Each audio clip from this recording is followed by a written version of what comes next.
এক নাস্তিক, সে আল্লাহ তো মানে টানে না, সে পাশে কয়েকজন মুসলমান তাদের সাথে গল্প করতেছে যে আল্লাহ কি বানাইছে।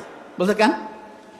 বলছে দেখো তো এই যে বড় বড় যে চায়না, জাপান, আমেরিকা, এরা যে বড় বড় এরকম জাহাজ, তারপরে হচ্ছে যে এরকম ফেরি, বড় বড় বিমান টিমান যে বানায়, এগুলো দেখা যায় যে ওই বিভিন্ন ফ্যাক্টরির মধ্যে তৈরি করে আলাদা আলাদা পার্টস থাকে, তারপরে সেই পার্টসগুলো এসে এক জায়গায় জোড়া দিয়ে একটা জায়গায় সুন্দর করে চলতে থাকে। তা বলছে এটা তো করে।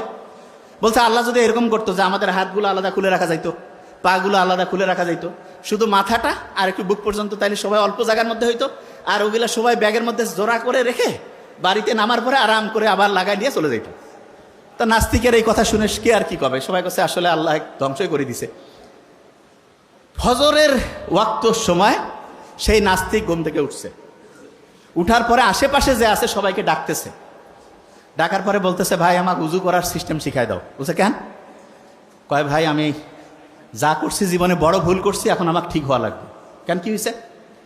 বলছে গতকালকে আমি বললাম যে আল্লাহ যদি এরকম প্রত্যেকটা হাত পা আমার আলাদা আলাদা করে ছোট ছোট করে, ওই যে বড় গাড়ির যেমন স্ক্রু আলাদা করে খুলে খুলে ব্যাগের মধ্যে রাখা যায়, সেই সিস্টেম যদি আল্লাহ করতো, আর আমিও তো নিশ্চয়ই তাহলে ব্যাগের মধ্যে ওইটা রাখতাম।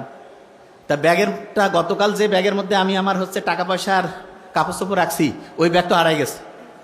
যদি আমার ওই হাত পা ওই ব্যাগের মধ্যে রাখতাম তাহলে এটা তো নাই হয়ে যেত, আমি বাড়ি যাইতাম কেমন করে?